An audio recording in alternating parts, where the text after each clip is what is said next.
Olá, estudante do 8º ano do ensino fundamental, professora Lili, aqui comigo está o Daniel, e a aula de hoje é sobre triângulos e quadriláteros. Nós estamos na página 43 do PET do segundo bimestre. As habilidades, nós vamos continuar trabalhando sobre os ângulos e identificando segmentos, né, falando dos polígonos. A circunferência, né, nós já falamos sobre as distâncias, né, do raio, né? Então aqui nós temos um exercício do PET que está na semana 5, né, exercício 8, está lá na página 43. O raio da circunferência é 3 centímetros, que é o ponto que vai do centro, né, até um ponto, né, qualquer da extremidade do círculo. Então, nós temos também o diâmetro, que é a medida que passa, né, do centro de uma extremidade à outra. Então, aqui, no caso, é essa medida destacada do ponto A até o ponto B. Então, o diâmetro não é 2 vezes a medida do raio?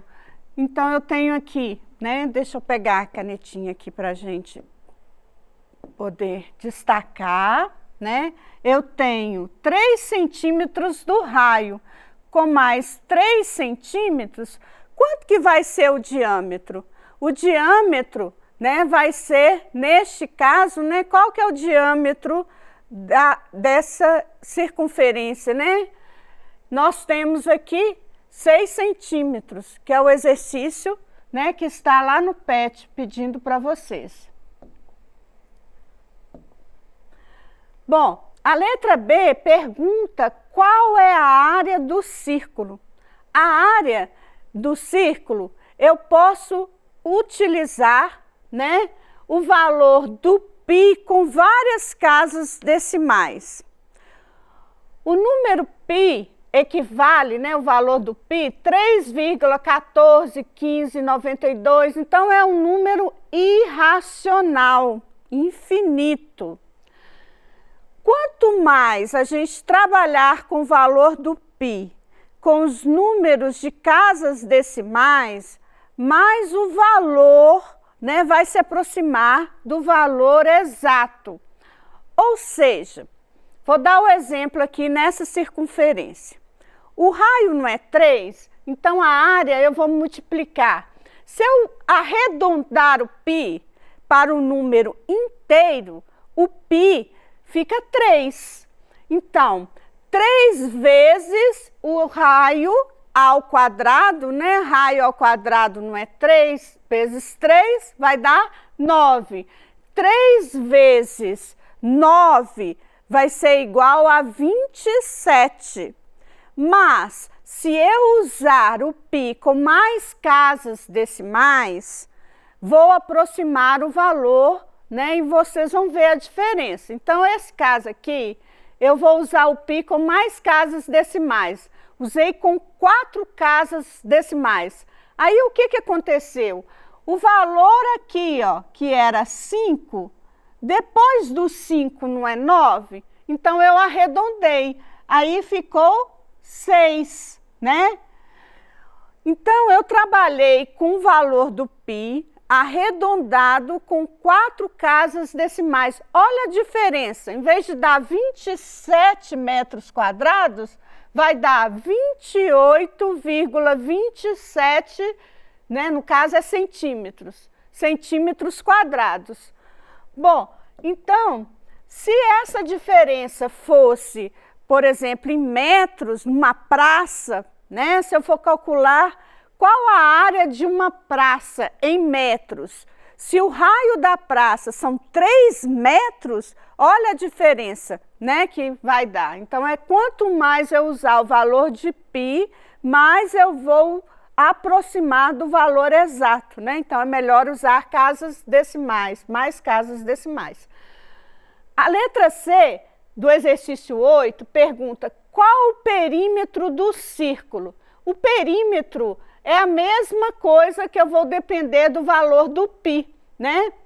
O perímetro, né, é o resultado da divisão, né, do perímetro pelo diâmetro do círculo. Então, o π, né, ele é encontrado assim, esse valor.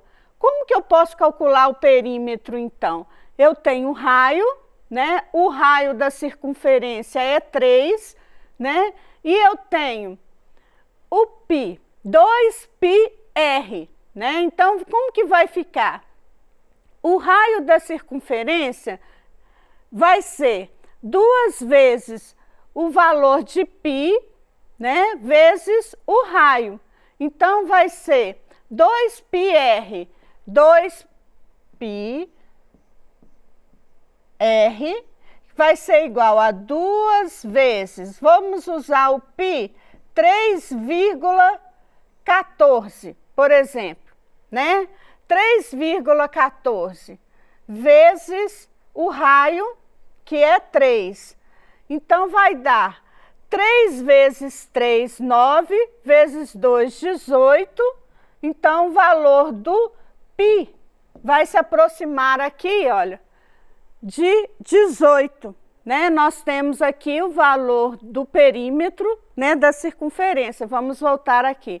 O valor do perímetro da circunferência vai ser em torno de 18. Então, quanto mais casas você aproximar aqui do π, você vai conseguir 2 vezes o raio vezes o valor do π.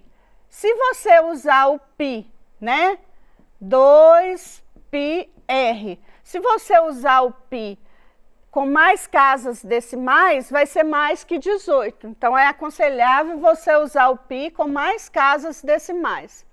O exercício 8, letra D, pede para calcular a área do triângulo. A área do triângulo é a base vezes a altura. Então, no caso aqui, a altura é essa medida aqui, que é a altura. Quanto que mede a altura? 2,5 centímetros. Eu tenho a base, que é 4 centímetros, e aí eu posso multiplicar 4 vezes 2,5, que é a altura, né, dividido por 2. 4 vezes 2,5 vai dar 10 centímetros, dividido por 2, então a área desse triângulo é 5 centímetros quadrado, ok? Bom, nós temos também no exercício, na página 43, perguntando, né, se esse triângulo ele é inscrito ou circunscrito. Triângulo, no caso, esse triângulo é um polígono regular, ele é um triângulo equilátero.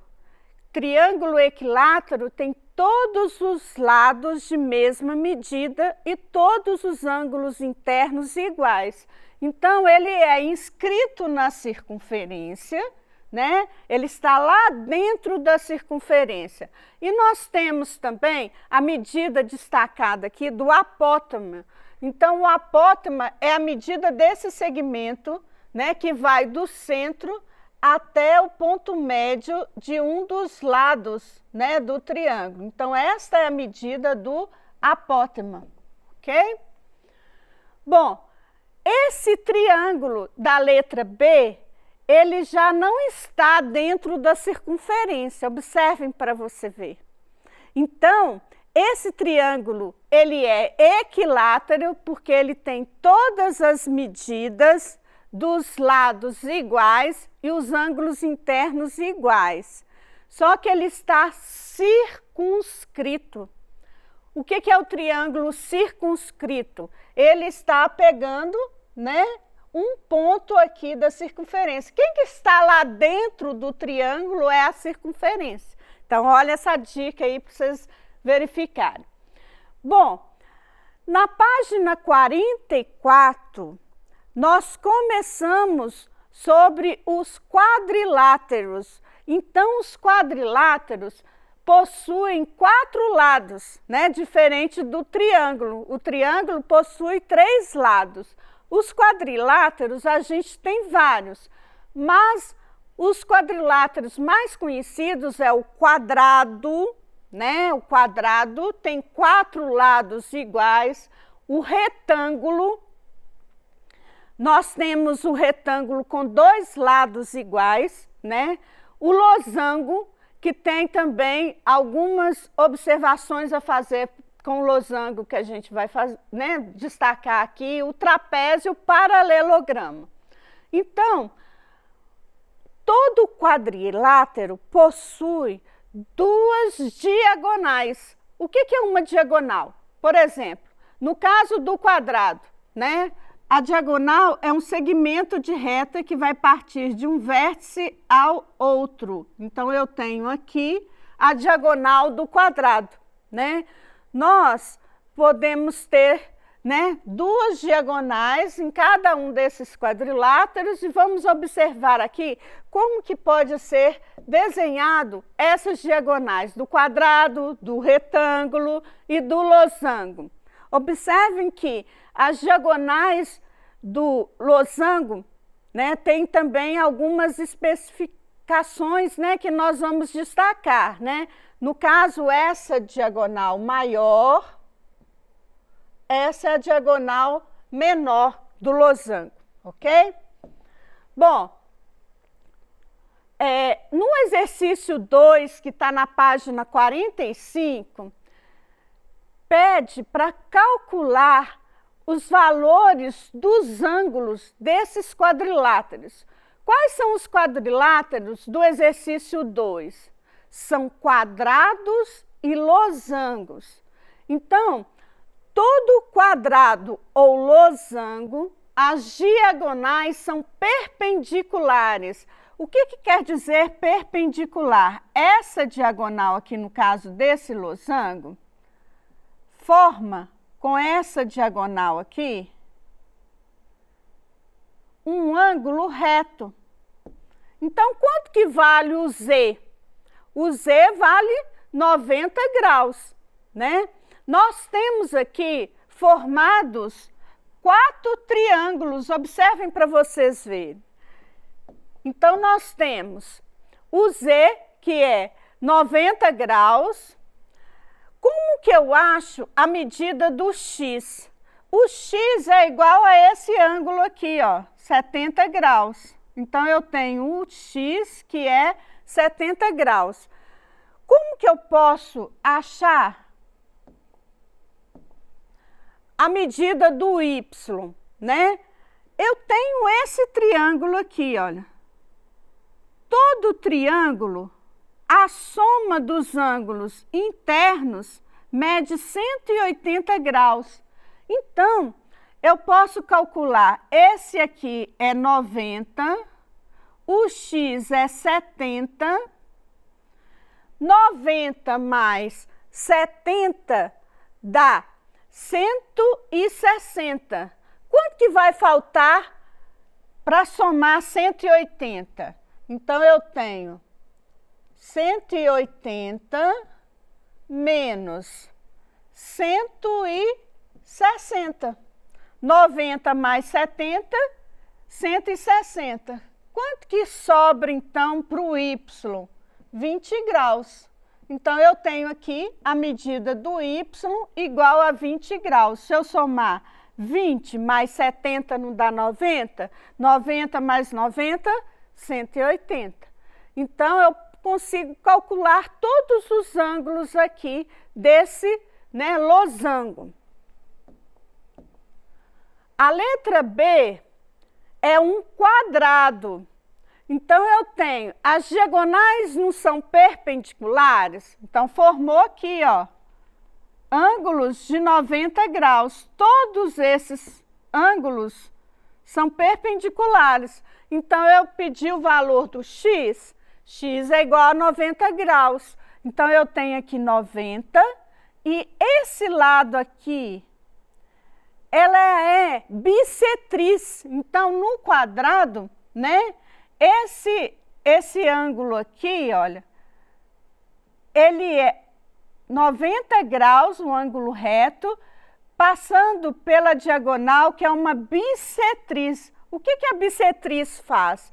Divide o ângulo reto de 90 graus em dois ângulos iguais. Então, a metade de 90 graus é 45. Então, está dividindo 45 e 45 graus. Ok? Então, a resposta da letra B é o x igual a 90, o y igual a 45 e o z também é 45 graus. Nós temos a letra C para calcular esses valores de x que pediu, né? Depois a gente vai encontrar esses valores, né, do ângulo y, né? Então, como que eu posso fazer? 3x menos 4, esses ângulos aqui, olha, tem a mesma medida. Então, 3x menos 4 vai ser igual a 2x mais 11. Então, quanto que vale o x? Uma equação do primeiro grau, eu juntei o x para cá, então ficou 3x menos 2x, vai ser igual a 11, passei o menos 4 para mais 4, então ficou 3x menos 2x dá x. 11 mais 4, 15, x é igual a 15, aí ficou fácil de calcular. Ó. O z vai ser a mesma medida do 3x menos 4. Então, o z vai ser igual a 3 vezes 15 menos 4. Quanto que vai valer z, então? 3 vezes x, 45. 45 menos 4 igual a 41 graus. E o y, né? Eu posso calcular z e y como ângulos complementares, né? Então, eu tenho aqui, olha, o valor de z mais y é igual a 90. 90 menos 41, então dá 49 graus, ok? Então, esses são os valores do exercício da letra C. Nós temos aqui a letra D, z igual a 90. O x, como que eu calculo o x? 3x, como é um quadrado, 3x vai ser igual a 45. Quanto que vai valer x, então? X é igual a 15. E aí eu tenho 2y mais 15 é igual a 45. Quanto que vai valer o y? 2y é igual a 30, y é igual a 45 menos 15, que vai dar 15. Aqui no caso, né, o x é igual a 15, o y é igual a 15. Bom, aqui, olha, 90, nós temos aqui esse ângulo de 90, esse x é igual a 45, e 2 vezes 15 mais 15 tem que dar 45. Então, 2 vezes 15 não dá 30? 30 mais 15 é igual a 45. Então, olha, o quadrado, nós temos esse ângulo aqui da diagonal, formado pela diagonal, que são ângulos perpendiculares. Então, aqui eu tenho 90 graus, aqui eu tenho 90 graus, aqui eu tenho 90 e aqui eu tenho 90.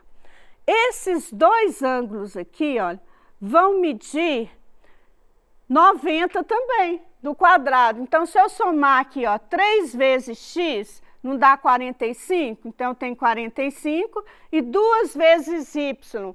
O y é 15, então vai ficar 2 vezes 15 mais 15, né, para dar o 45. Então, vocês podem conferir esse exercício, né, que está lá na página 45, ok? E refaçam os exercícios, revejam a aula, né? Muito obrigada, até a nossa próxima aula.